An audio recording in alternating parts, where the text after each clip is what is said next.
Support for this episode of Judaism Unbound comes from the Bronfman Fellowship. Do you know a Jewish 11th grader who loves to learn and thinks outside the box? Tell them about the Bronfman Fellowship, a free, pluralistic leadership program for Jewish teens. Bronfman Fellows explore the rich tapestry of Jewish ideas while making lifelong friendships with peers from diverse backgrounds. The program begins with an immersive experience in the Berkshires the summer before 11th grade. Applications are currently being accepted, and the deadline is January 5th, 2021. Apply today at bronfman.org. That's BRONFMAN.org. This is Judaism Unbound, episode 250. Cosmic Diaspora. Welcome back, everyone. I'm Dan Liebenson. And I'm Lex Rothberg. And last week, this week, and next week, we're talking to some folks who have written some really incredible books that have come out relatively recently. And by the way, on the subject of books, if you'll remember our Kickstarter to raise money to produce our book, well, it is in process. It is coming out. It's a little bit delayed from what we hoped because of COVID and all that stuff. But we now have a contract with the publisher. We have the manuscript almost done, and we're hoping it's going to come out really soon. Unfortunately, not in time for Hanukkah, but definitely in time for next year's Hanukkah.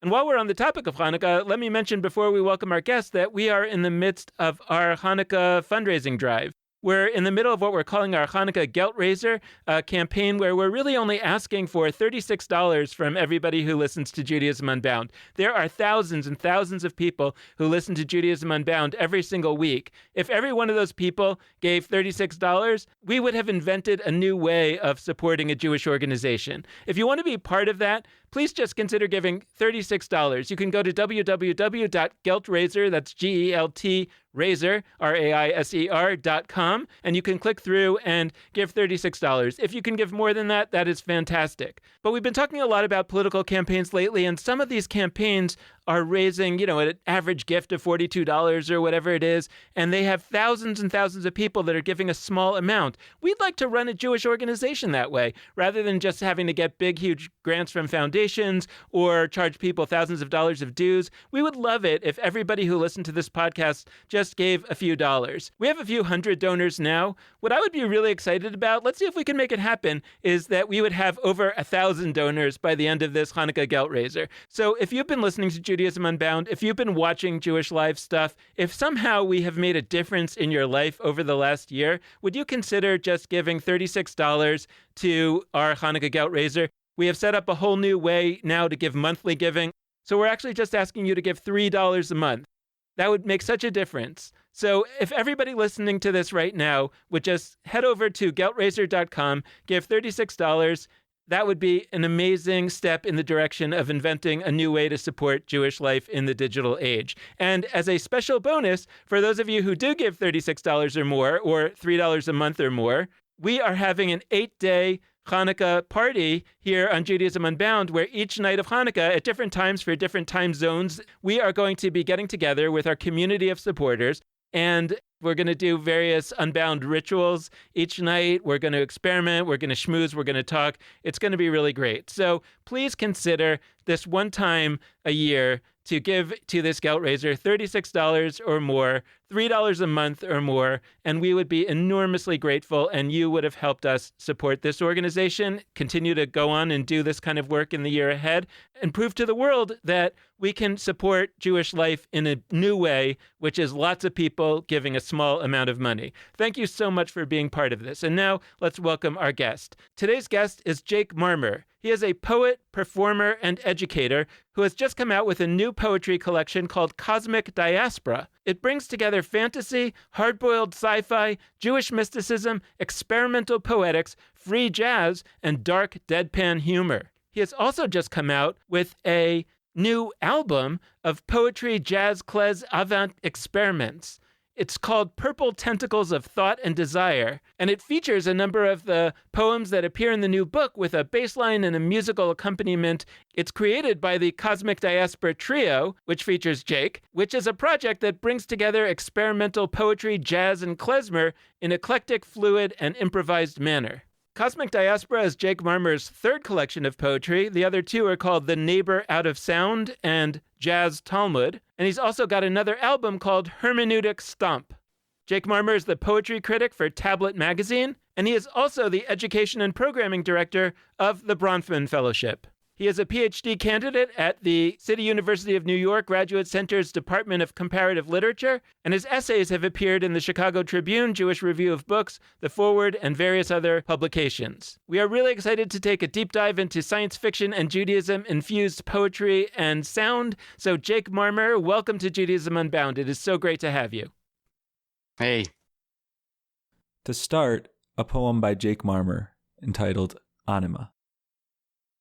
Wasn't the light of the unpronounceable name, wasn't the shadow of another future burning fingers, but the way the craft encircled her body with intimacy so ultimate, it could only be achieved by a machine, as it mimicked the splintering emotional carpet she unrolled every time the noise dropped, and for 8 seconds, she was utterly alone, and as all space settlers ritualistic about this knowledge, you are being disassembled into a diaspora of atoms that know nothing of each other's existence, of each other's entanglements before coming together again like water poured into a new glass, but without any objective guarantee of continuity. Thank you, Jake. That was a perfect way to kick this off. We wanted to give a little bit of a taste of the poetry that we'll be talking about in this episode related to your book. Dan, kick us off with the first question and let's get rolling. We're really excited to talk about your work, both your poetry and music, and also your work in Jewish education. To be honest, I'm not sure that I know the right questions to ask about poetry, so I'm really looking for a fun give and take. I thought that maybe a way to get started on that I do understand is to know a little bit about the story of how one becomes a poet, particularly someone who, as in the beginning of your book, you talk about having grown up on the steppes of Ukraine and reading Slavic science fiction, and somehow you came to the U.S. And it's all the more surprising in a way that somebody who is an immigrant would write poetry in the language to which they've immigrated. I've always been amazed by somebody like Joseph Conrad who can write beautiful prose in a language that's not his first language. And I'm curious about it in particular because I think about how so much of what we're trying to do on this podcast involves people being able to or feeling able to be part of a conversation in Jewish, which in many ways is not a language in which they've grown up. And so I think that there's a connection there. And I was just And maybe there isn't. So I'm just wondering if you could tell us a little bit about your story and how one becomes a poet. I think writing across languages has always been a Jewish project. If you think about major Israeli poets of 60s, 70s, 80s, like for all of them, Hebrew was their like fourth language after German and Yiddish and Russian and Polish or whatever. I think for many centuries, Jews spoke multiple languages and recreated themselves across multiple languages. Maybe it is a blessing, for a poet to write across languages because, language is kind of a tool. And one of the goals of poetry, one of the aims, things that a poet is trying to do is to expose the structure of language and all that it contains within it, like the dark subconscious of a society that the language represents. So if you stand a little bit outside of it, you're a little bit less reverent. You can be a little bit more playful with it. You can mess with it. You can accent it in ways that are a little bit more playful. That's not quite the story. That's more of a commentary to the story, which maybe is related to your question of like the Jewish language, that of what that Jewish language is. A comment. I want to mark this for maybe later conversation. It was making me think of something that I think Lex and I have discussed a few times on the podcast. I certainly have believed this for a long time. It's a little bit of a hypothesis, meaning I don't know that I've done enough research to really say if this is accurate, but it's my impression that a lot of the early rabbis in the beginning, in the early days of Rabbinic Judaism, I actually don't think they spoke Hebrew fluently. And so I think that a lot of their wordplay, a lot of their way of reading the Torah and other sources comes precisely because they weren't, it wasn't their first language. And that because they are kind of tripping over words in a certain way, they find something there that people who read fluently just pass right over. So I don't know if how that lands on you, but it may be something that we can talk about. I think punning across multiple languages is a great pleasure and a great art.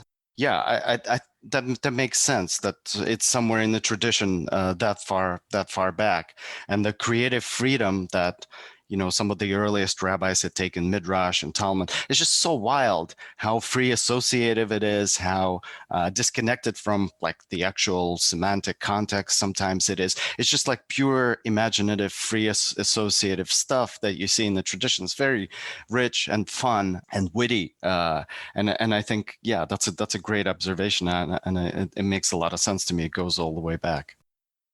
Yeah, I'm really on that train. People who are Facebook friends of mine will know that a solid, I don't know, half of what I post is just me punning for kicks because why not? But yeah, I do think that there's a deep Jewishness there. And I think it connects to other elements of what you do with your poetry that I think are worth talking about. So, and by the way, for anybody who loves Jewish puns, there's a great Facebook group called Shana Punim, which is itself a pun. So that's beautiful face in Yiddish. It takes too long to explain. It ruins the joke. But Shana Punim, if you want to get your dosage daily of awesome puns. Anywho, back to your poetry. So it's worth talking about puns as a lead-in to what I think is a broader truth about your poetry, which is you do a lot with capitalization being different, and a lot of words that might be capitalized in the beginnings of your lines are mostly not capitalized, but then when there's proper nouns, there's capital. You do play with that. You play with the visual of the page. Sometimes stuff is on the right, sometimes it's on the left, sometimes it's in the middle. There's stuff happening there. And then in addition to that, and this is where I'm most excited, the poems are not just the poems. You have an entire musical album that encapsulates or riffs on or adds to or is itself a commentary on, I don't know, whatever those resonates with you, the poetry, which is to say the album goes with the poetry. And I got to tell you, I looked at the poems to start, and I struggle in general with poetry. It's very hard for me. I'm a prose guy. Growing up, I went through a phase where I really didn't, I actively talked to people and said that I don't do poetry. I don't like poetry because it's too people don't say what they mean and it bothers me. I'm no longer in that place, but I do struggle when a poem, when its meaning is not totally clear to me. I know there's also a beauty there, but then the music, I opened up your album and you're on there gregariously, joyously, sort of with a wink in your eye. You can hear it in the music, chanting this poetry, and it totally brought life to it for me and added many layers. And so I'm curious if you can talk about what's happening there, how the music and the words are working together from your perspective as the artist, the poet, the musician, all of those. And also maybe this opens up a whole conversation about how we have the capability to create art today that actually would have been impossible even a few generations ago. You couldn't have had a book that came with, a full, I guess you could have a couple generations ago, but let's say 100 or 200 years ago, you could not have had something like that. What are you trying to do with it? A great poet, David Anton, wrote about the fact that things that seem most avant-garde, seem most out there, we couldn't do this even 50 years ago, etc. Those things tend to point back to things that are most ancient.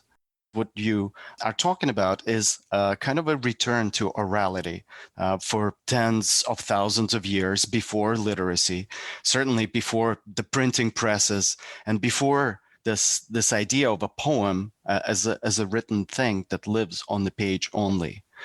Right. But there is this whole tradition, and I appreciate the word chanting that you use, because I certainly attempt to perform these poems, not just read them in a monotone. And part of the pleasure of working together with musicians is conceiving of myself as, an instrument, as somebody who is in between the music and the spoken word. There's a great poet, Louis Zukowski, who said poetry is an integral of lower limit speech, upper limit music. It's a lovely definition. I don't speak math very well, but that's a terrific definition. And so the poems that you see on the page of my book, Cosmic Diaspora, are often laid out in a way that would lend itself to performance and to improvisation. It's a score in a way. And my hope is that it is a score not just for me performing them, but also for readers and listeners. And something that I did with this book that I've never done before is entering a few QR codes. So some of the pages have QR codes that you can kind of click on, and they take you to a video of a gig, a performance with my band, or a solo reading, or just like a few random videos that I made under my table, my kitchen table, which seemed like a great science fictional place, maybe the only one in my apartment that would fit the vibe of the book. I'm wondering if you could talk a little bit about your experience as a poet in terms of the audience and how the audience receives poetry, because I also think that it's like, I also think of myself as a prose guy, and I struggle to read poetry and feel like I'm really doing the right thing. And yet I am a huge devotee of Leonard Cohen, as most people who know me know. And I think that, and clearly Leonard Cohen was primarily a poet. People talked about him as potentially a Nobel Prize worthy poet who didn't get it because Bob Dylan got it. But I think that what Leonard Cohen ended up doing, for whatever set of reasons he was doing it, I'm not sure, where he put a lot of his poems to music and created an experience that somebody like me, who would say I'm a prose guy, actually was able to access. And so I'm wondering that in some ways that feels like the most ancient thing ever, that poetry was always, or I think in its earliest days, sung, and that maybe poetry as not sung is the innovation. But I'm wondering how you think about some of that as an artist, where there's a question both of the art that you're trying to make for its own sake, but also that there's an audience there and that the audience accessing it is important. Great. Well, I think what Leonard Cohen tapped into, and where he was most profound and affecting, is the sense of poetry as ritualistic act. And I think this is what makes, or could make, poetry relevant still. I also want to just say something about both your comment and Lex's comment, of course, like, well, I'm a prose guy. And there's a very, I think that's a very normal and very typical comment to make, especially, in an American context. I think like different cultures place their poets in different spaces. Of course, wonderful contemporary poet Charles Bernstein said, well, more poetry left for me. But it really is. There are differences. Like, there's a reason why, let's say, Israel had put photos of poets on shekels, like not presidents, but poets. There was a project of building up culture with a certain sense of awareness of what that entails and what you need to do that.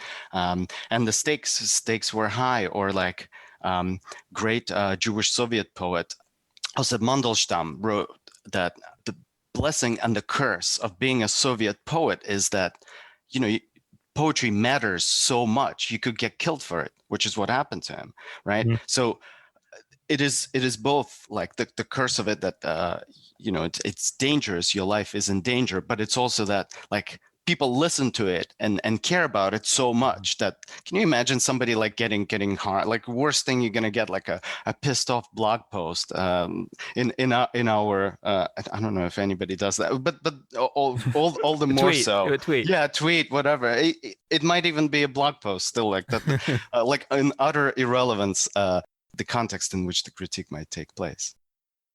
I want to talk about some specifics of Cosmic Diaspora for folks listening out there trying to get a better sense of what the content of your work is. And I'll be transparent with you. And Dan and I were talking about this. Like, it's not an easy book/work/album to encapsulate in a sentence or two and be like, yes, the message of Cosmic Diaspora is this.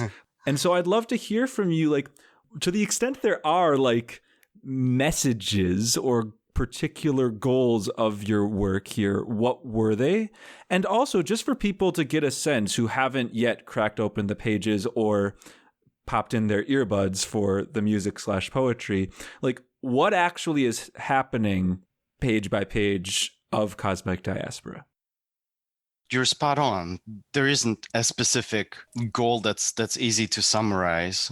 I've described the book as immigrant sci-fi poems with the shadow of Jewish mysticism or something, because I needed that like a sentence or half sentence to briefly describe it. But I guess the way that I see the work, my own work, but also the work of any poet, is to kind of to stand at the intersection of languages. And I don't mean like just like English and Hebrew and Russian and French or whatever. I mean like types of languages, types of discourses, working in a Jewish world or being actively Jewish. Like you receive one kind of language. But I also live in the Silicon Valley, and there is the language of Silicon Valley is coming at me. And it is in my mouth, or I find it in my mouth, or I read the news and I find a certain kind of language in my mouth. And I am at the intersection of all of these like streams of language. And I stand on this like street corner and to collect it into a second, into a moment, to bring it together, to swirl it, to play with it. That's closer to the purpose. It's not about a specific genre. And then I'm also interested in forms, and many poets are. In mid-20th century, let's say American poetry, specifically, people have abandoned forms like sonnets and ballads at these sorts of very specific forms. People started inventing forms or talking about forms as kind of natural or organic, or in some way in correspondence with the way that one's mind works or thoughts work.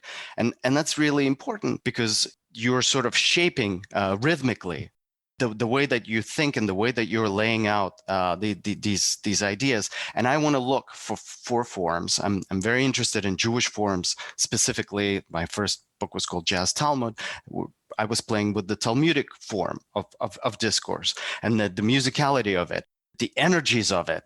In my second book, I worked with the nigun as a form. So in this particular book, I'm working with the sci-fi as a kind of a form, almost a shape or set of vocabulary and ideas that are coming through, and just like seeing, well, what happens if I do that? Can this form push some buttons in me and provoke me to say something, to unearth something about the world that I'm inhabiting?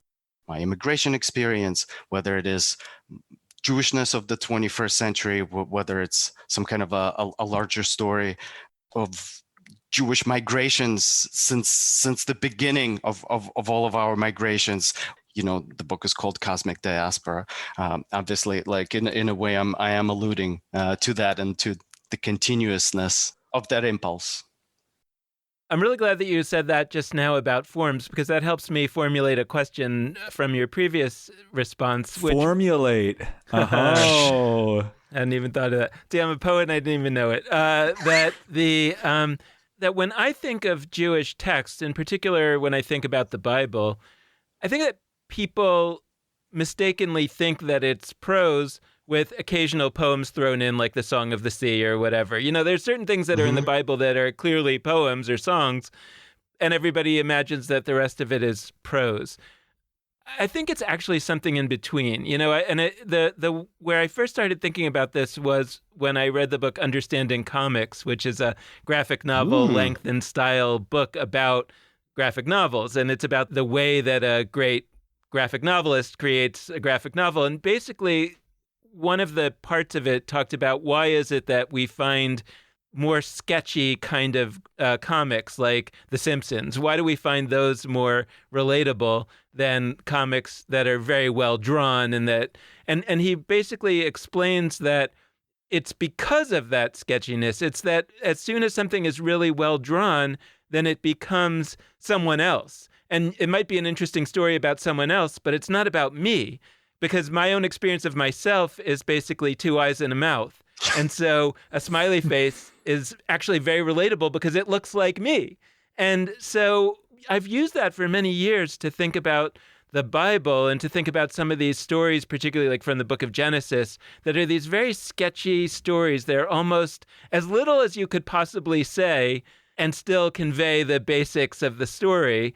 And what that strikes me as is it's almost like a poem, but it's something a little bit different. And that's where it gives the sense that we have a dichotomy between poetry and prose is problematic, because it doesn't help us understand that there's a continuum from, let's say, the most avant-garde poetry to less avant-garde poetry to ultimately song to then these kind of sketchy images from the book of Genesis to then, something more prosy like the story of David in the book of Samuel, and then ultimately to like a novel.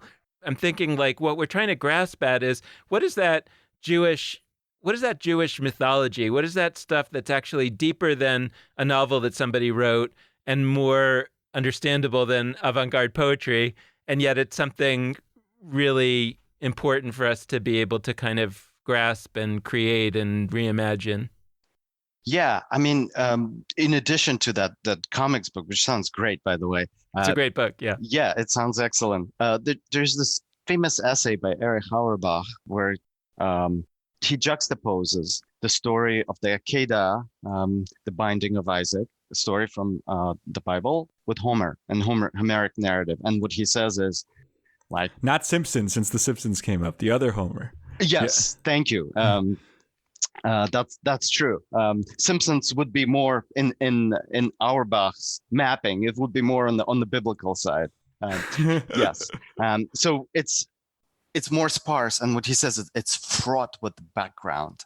I love that phrase. So because so much is unsaid and unspoken, like he goes through the Akedah story, the binding of Isaac story, and says, like, why doesn't it say anything what Abraham was thinking in that story? Like, he's traveling for 3 days. What goes on in his mind? Why doesn't it say a word about that? In the meantime, like in Homer, like the feast is described in every freaking detail. Like they're eating this and they're eating this, and there's the sauce, and this god comes and that god comes, and on his shield there is a picture of that god. Like there's abundance of detail, and this stuff is not in these like really difficult fraught stories, and they pull you in, and there's a sense of porousness.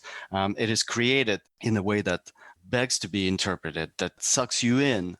And I think, good poetry is attempting to accomplish something similar, to create a sense of porousness. Of course, you can't plan it.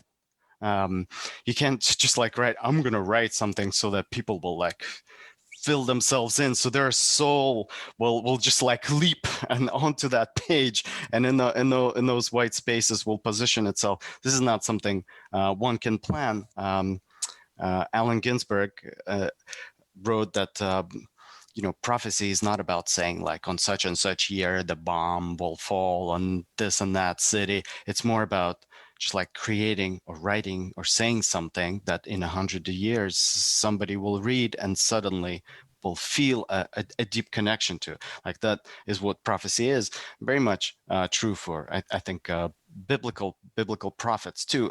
And so then the question becomes how to get yourself into that state where you can speak in that way, where you can think in that way, where you can create something that will have that potential and that legacy. I don't have answers to that, of course, but taking risks is part of it. Doing something that you're not sure is right, or you're not sure is working, or is gonna have an effect. Doing something that you're not sure is even happening. Like, am I doing something that's real, or am I just imagining that I'm doing something? These are some of the things to try, at least, but to experiment, to allow yourself to be surprised, to relinquish control a little bit. So I'm going to contradict myself, maybe. I don't Great. know. I said I'm a prose guy. I am a prose guy. And I was talking past tense when I went through my most anti-poetry phase. But I do connect to some poetry. And I actually deeply agree with what Dan said about Bible being poetic and poetry. And I want to bring up a specific example. And, you just brought up prophets. I want to talk about Jeremiah, and specifically not the book of Jeremiah, but actually the book of Lamentations, which is attributed to Jeremiah. So I have a bone to pick with everybody who translates the book of Lamentations and everybody who talks about Lamentations. The book of Lamentations, and if you don't know this, it's not your fault because all the translators made you not know this. The book of Lamentations is an acrostic. It is an acrostic poem, or at least an acrostic work. I think it's an acrostic poem. And here's why. There's 5 chapters in the book of Lamentations. The first, the second, and the fourth are all 22-verse acrostics from Aleph to Tav, basically from A to Z, Hebrew style. And then the third chapter is actually 3 acrostics in one. It's 3 of Aleph, then 3 of Bet, then all the way 3 of Tav. And then the last chapter, the 5th chapter, it sort of takes a break. It's still 22 verses, so it's still sort of a similar rhythm, but it's not an acrostic. So you've got 6 22s, 6 A to Z's, Aleph to Tavs in the first 4 chapters, and then 1 Shabbat, 1 break that's 22 verses, but not an acrostic. So my belief is that the specific content of the words in Lamentations is not the point. It's not the point. We talk so much about, there's this word chosen for this reason. There's this, and I actually put myself through an exercise because I wanted to make my own aspirational translation of Lamentations. And I didn't look at what the actual words said at all. All I did was I said, I'm going to write an acrostic and I'm going to pick basically the first word that comes to mind for each letter of the alphabet. And not the first, but I'm not going to overthink it because that's how I think they wrote this. I think the point of this poem was the Book of Lamentations is really sad. It's in the aftermath of the destruction of the temple, the first temple. It's meant to be, this is really terrible. There's a lot of terrible things happening. Every form of our society is collapsing. And the specific words were chosen so that, it's the start of the chapter, so I have to pick an Aleph word. I guess I'll go with whatever phrase fits the Aleph phrase, and then Bet, and then Gimel. And I don't think they were that thoughtless about it, but I think in our quest as, rabbinic Jews who want to find every last kernel of meaning in the specific word and the specific letter, we lose the fact that, sit with terrible catastrophe for a bunch of chapters from A to Z, literally, from Aleph to Tav, and do it 7 times, which is the biblical code word for sort of a complete cycle. When you have 7 of something, that's like you've gone through a complete thing. That's why there's 7 days in a week and 7 years in a cycle. Like this is the message. And then we chant this book and we get so bogged down in, this verse says this. So I guess I'd love to hear from you, could we be pushed in that direction? Could we not play this game where I think about it sometimes as if the mnemonic device, every good boy deserves fudge in music, which teaches you that the E, G, B, D, and F are the lines on the treble clef. It's as if as Jews, we were to look at every good boy deserves fudge and said, the reason we chose that is because there's a deep relationship between the properties of fudge and how we go about the F in the scale we chose every good boy deserves fudge because that's the letters that makes a phrase that helps us remember, that's the notes on the scale. So that was a rant. It's not really a question, but how could we maybe apply the teachings of your book, at least to me, an implicit teaching, which is it's not about this precise word. It's sometimes about the mood you set. It's sometimes about the overarching tone that you set with the music. What can we learn from this and apply Jewishly? I just want to point out to our earlier conversation about forms, like the rant that we just witnessed and had the pleasure of witnessing. This is a very Jewish form of discourse. I think a very poetic form, and great. This is where the cultural mythic forms come from and how they manifest themselves. So there you are. And I think another form or its manifestation maybe is not only are you lamenting, you lamenting alphabetically. There's some kind of Right. really interesting cultural oddity there. And maybe you could say like, okay, well, in the time of destruction, like the alphabet is holding down the structure, holding down like, the thing that we know is solid, which is the alphabet. And of course, Jews, especially ancient Jews, always held language as the sacred center of everything, of experience. But also, like continuing in a journey of exploring Jewish forms is the counter rant, perhaps. Great. Or a beginning of one, where I would say, well, you're right, of course, to look at the form and say, well, maybe form here is more meaningful and is conveying a larger sense of experience that's in there in that text. But I would also push back and say, I think every word is meaningful ultimately, because each word in this sort of a text contains infinity of meanings. This is the way that I read poets I love. I don't think they necessarily meant every single word to be there, and they meant every meaning that I see. But that's, that goes back to what I was saying about text being porous and text being created so as to be interpreted. In a way, you become, if you're a poet, you become an interpreter of your own text, a reader of your own text the minute the poem is finished. First of all, I just want to insert that in my generation, it was every good boy does fine, not every good boy deserves fudge. Oh, and yes. I wonder, Reem, others say every good boy does fine. yeah, and I wonder about that in the context of this conversation, because I don't know if one or the other gets remembered and becomes the one. I mean, it's funny, when you said every good boy deserves fudge, I had this feeling of like, that's not what it is, like that, and there was some sense that, okay, we're going to have a cultural, push me, pull you about this. And eventually one of them will prevail, or maybe it already has. But in any event, like I was thinking about, Jake, what you were saying about prophecy. If I understood it, it was like, the prophecy is determined 100 years later by the stuff that remains, the things that people look back and they say, it turned out that was prophetic. It's sort of confirmation of that idea that there's, no man is a prophet in his own city, or no one is a prophet in their own time, that almost by definition, that's not what prophecy is.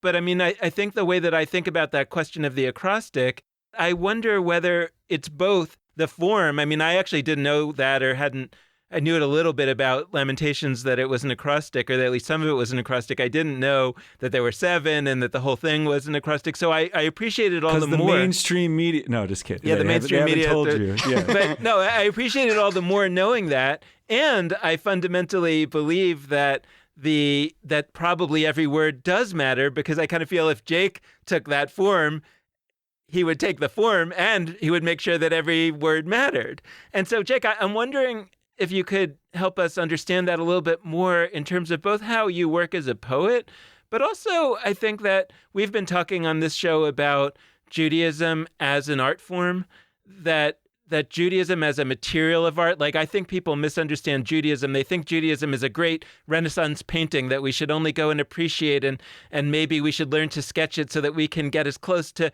the perfect painting as we possibly can, as opposed to understanding Judaism as a lump of clay or a palette full of paints. And in every generation, the point is that you take the material, maybe you take a certain form, but you take the material and you create your own art using that material. What gives it continuity is that it's made out of the same material, not that it has exactly the same look as it did in prior generations. And so I'm wondering, both in terms of how you think about that with actual art that you do, and then also as a Jewish educator and as a Jewish thinker, how do you think about, and by the way, and somebody that I know has enlisted other artists in your work in Jewish education, thinking about what do you think is a way in which we might take those learnings from art and apply them to Jewish futurism?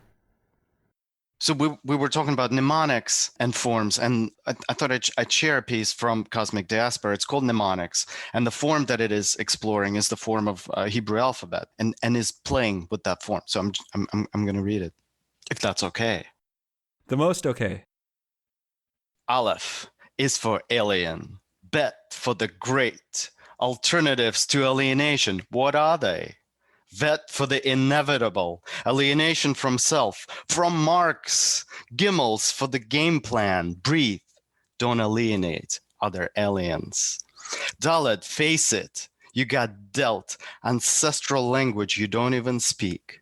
Hey, for hail, locust, darkness, Vav, is poet David Meltzer's Void Angel Vav, flee in my heart. Zion and rules of creation, het, pull it over your big alien ears. Tet, taking alien to bed. Yud, comma, in the sky, cuff, the cup of alienation, runneth over. Look out, Lamed, for lame, for alien, fur. Mammoth, Middlemarch, it's a good book. Noon is dawn of alien, samech, same, ugh, ayin, for all you got your myopic cyclops alien eyes on, pay, peyote, toothbrush, tzadi, whichever side you're on, a thorn in, cough is for cough, all aliens got it, rage for head rush, brain freeze, dead giveaways of an alien, shin is for wake up kick, tav for the vat of Drek and pride, may we all rise from it. First time snaps on an episode of the Judaism Unbound podcast. Thrilled to have that. Thank you, Jake. You know, I guess what I want to say is that this Jewish art thing is it's not a set of specific characteristics. You can't quite like boil it down to 7 or 8 things to say like what is Jewish culture, what is Jewish art.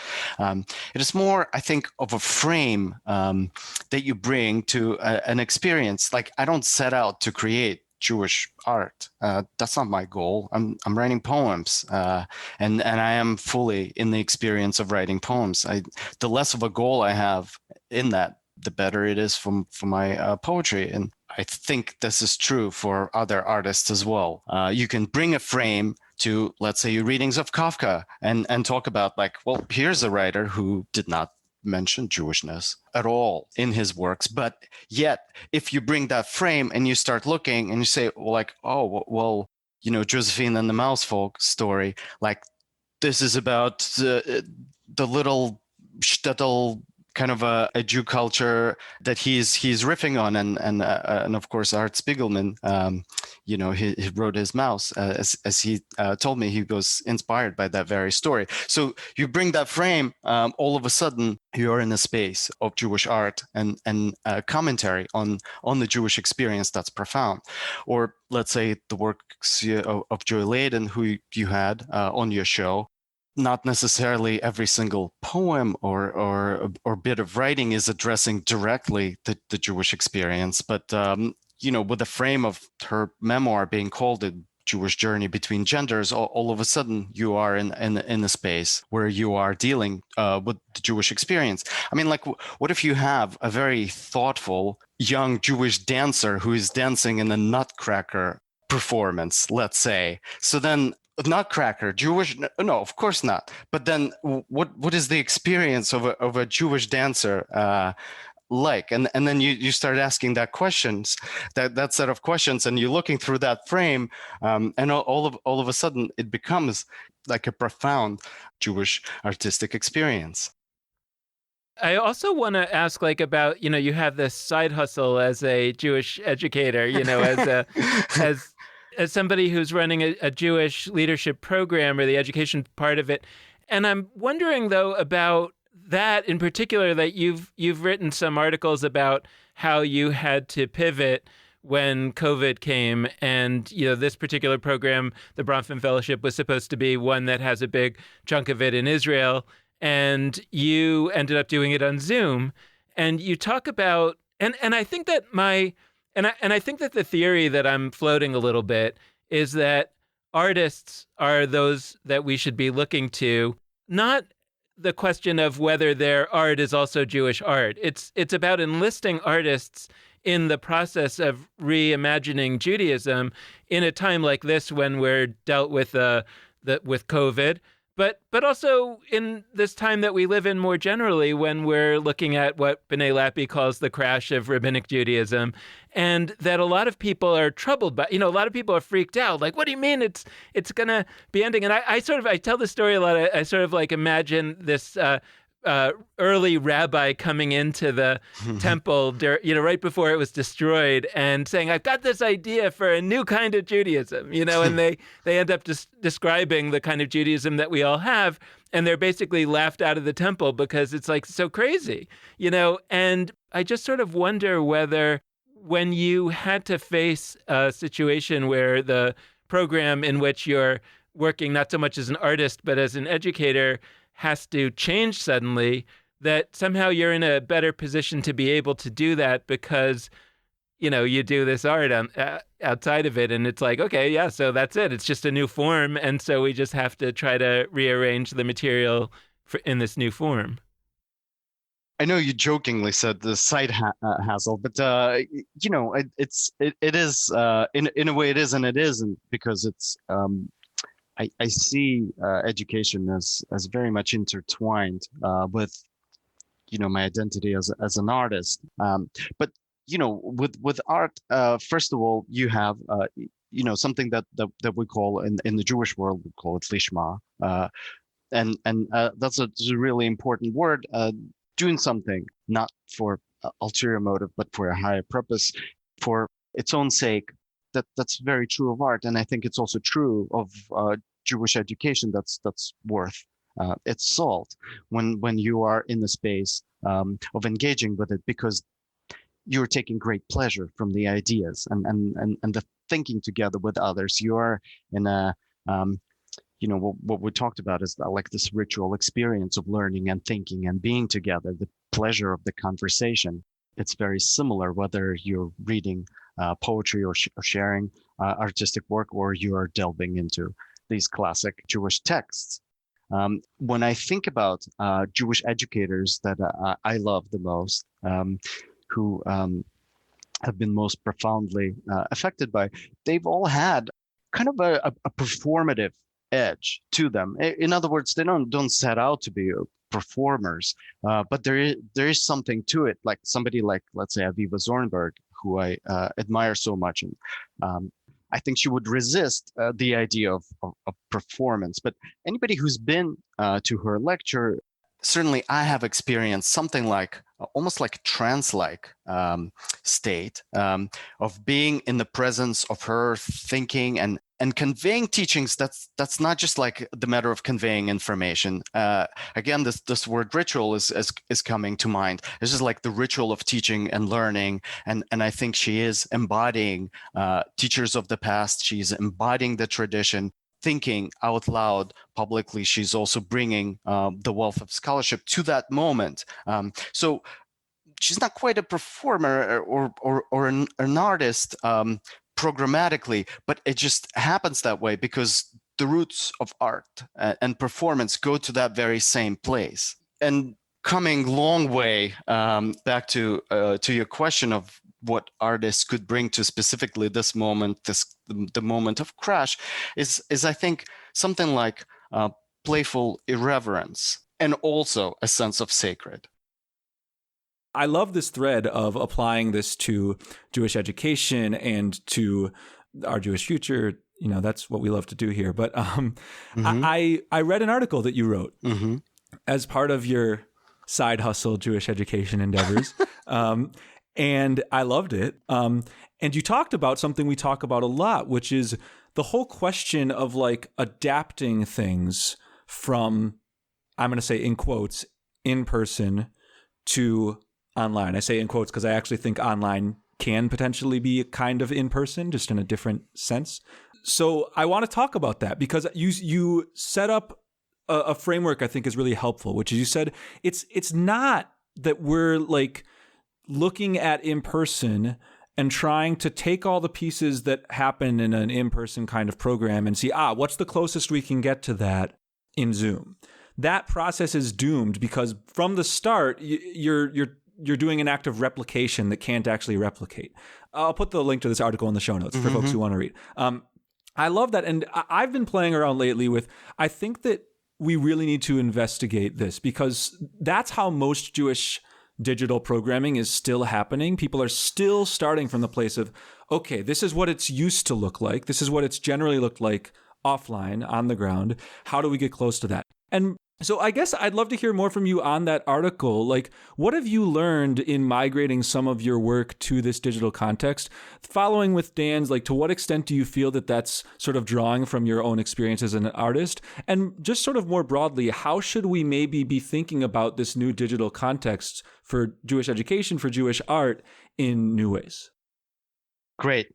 I guess I would say that I have gotten a sense of a broader and more complex self that isn't just the real life, quote unquote, self, but self that exists in multiple places and across different mediums all at once. And this is the strange thing about it. This is almost like a mystical thing about it. But if you really just like deconstruct the moment, like the moment that we're in right now, you, Lex and Dan and I, we're all in our homes, but also in this strange space that we're certainly together in virtually and on each other's screens and also elsewhere. Like we're existing in multiple places, or the traces of us exist in multiple places at the same time, and we can interact across these multiple places, in other words.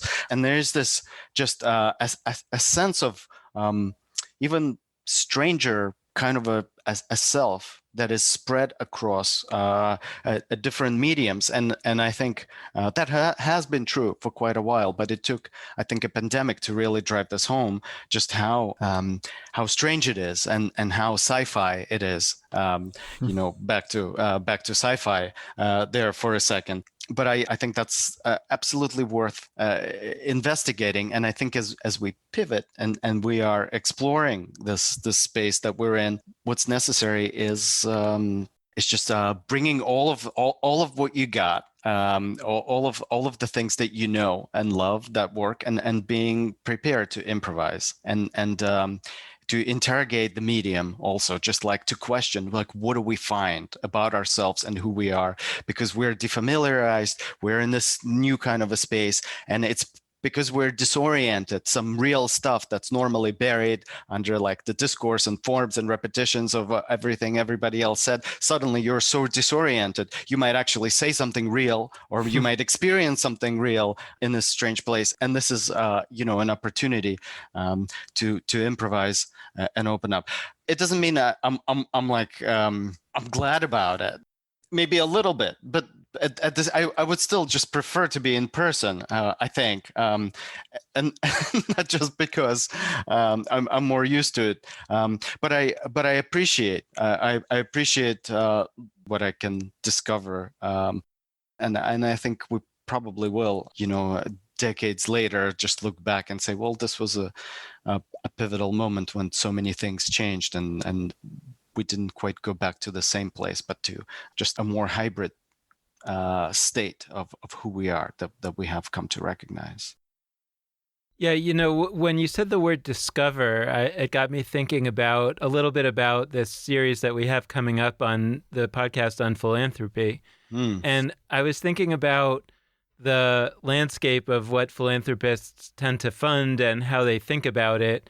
And I'm just thinking about how art fits into that, because I have an impulse that this isn't just a dig at philanthropists. I think that in general, in the Jewish community, I don't think that we are thinking about art and art's value. And it feels to me like one of the places where art is so valuable, that what you just said helps me wrap my mind around a little bit, is like, these are our explorers. Like, these are the people who are going out and just like exploring things. I actually think in some way to think about COVID as having created a little bit of an enforced artistic experience on all of us is kind of an interesting way to think about it. That now, not all of us have risen to the occasion, and maybe some of us have not been as artistic as we might have been, but at least all of us were kind of, we're not really able to just kind of hang back and do what we've always done. That sort of wasn't an option.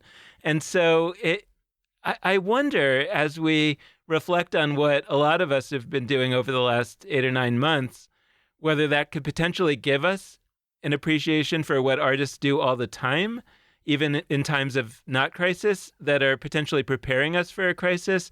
And I'm sure the answer will be no. As soon as COVID is over, everybody's going to go back to what they were doing. But I just wonder whether there's some way that right now we could capture some way and I think it's fraught because on the one hand we don't want to talk about art as a means to an end. I totally agree about this idea of what you called lishma, like art for its own sake, and yet to fail to see artists who may not be doing it intentionally for this reason, but who nevertheless are out there exploring the possibilities, and some of them are the ones that are going to be looked on in 100 years, and like you say, people will say, yeah, that was the one. But if we don't support the endeavor at all, then the odds are higher that the one that would have been looked on 100 years later as the one will never happen. It'll be stillborn. And that's what in some ways gives me the most worry about the future. And not just the Jewish future. I'm also thinking about the future of America. And so I think at the end of the day, what I'm asking you to reflect on a little, maybe if you want to, is this question of whether it's Jewish philanthropists or Jewish organizations or some other element within the Jewish community could do a better job at nurturing a world in which artists, and how, right? And nurture it. Like, what would it look like to have a world in which people that really are doing this kind of art on the cutting edge of what it means to be Jewish could actually do that work? Yeah, thank you. I want to emphatically, respond to this excellent question. I think what's going to matter to communities and you can certainly say it's a certain kind of education that matters. It's a set of lectures, a specific set of initiatives. But Shelley wrote famously that poet is the unrecognized legislator of the world. Artists have this task of creating a culture that we're a part of creating a space in which we can see ourselves and discover ourselves and contemplate who we are, and what we do and why and how it connects to our heritage, to the stories we've received, the stories that we're dealing with, to the big questions that we're facing.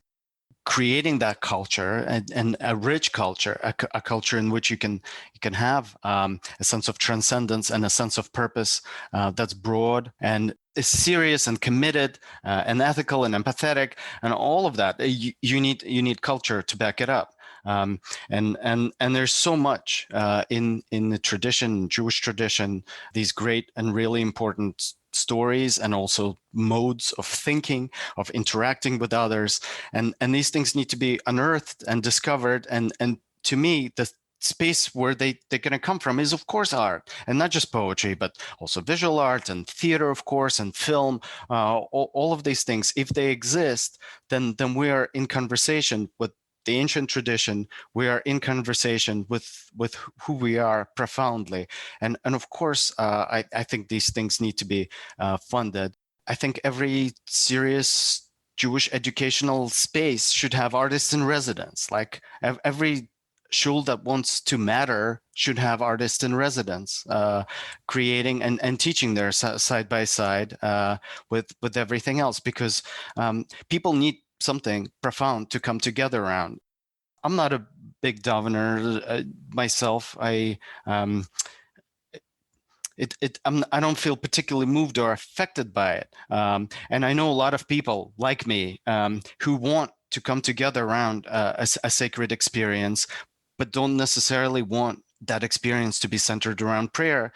Want other kind of texts or other kinds of sacred experience, and art, especially art that is, serious and complicated and challenging and difficult. It can certainly push you towards that place and create an opportunity for people to come together in that particular way. Being in the Jewish world, I think part of my work is bringing that thinking to Jewish educational world and trying to build artistic experience and initiatives and working with artists into kind of broader educational discourse, because I think it will be nourishing to just any kind of serious learning and thinking and being together. Art is incredibly potent in building communities and people getting to know each other in a deeper, profound way. Thank you so much. All we've done today is talk about mathematical integrals, Lamentations, Kafka, Jewish philanthropy, the digital world, and art. So we barely touched on anything. But no, this was amazing. Thank you so much, Jake Marmer, for joining us. This has been a fantastic conversation. Thank you. And before we go out with any calls to contact us, we want to play you out with some of Jake's poetry and music. So here he is.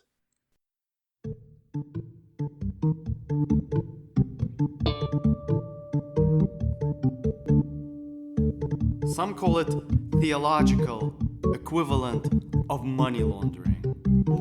I take issue with that. Gravity is contagious. And as a member of clergy, I am entitled to. It's like parking anywhere. The green shape pulsates with its scraped horizons, circularity of obsession. I'm standing alone with the tightest optical strain known to man, and you want me to bless your what? Remember when Jake said that he liked to be playful? Hope you caught that in that incredible track. Thank you, Jake Marmer, for joining us. Thank you, all of you out there, for listening. We hope you've enjoyed this episode, and we hope that you'll tune in again in the future. We want to encourage you to be in touch with us. We love it at any of the following possible contact avenues. And here they are. So there's Facebook. Judaism Unbound is our Facebook page. There's Instagram and Twitter, also Judaism Unbound. There's our website, judaismunbound.com. And there are our email addresses, dan@judaismunbound.com or lex@judaismunbound.com. The last request we like to make is that we deeply appreciate any amount of financial donation that you can send our way, and you can do that on either a monthly recurring basis or just as a one-time gift at judaismunbound.com/donate, or this time of year by joining our Gelt Raiser at geltraiser.com, our amazing Hanukkah program that you can come to with a donation just of $36 or a $3 monthly recurring gift. So thank you so much for listening. With that, this has been Judaism Unbound.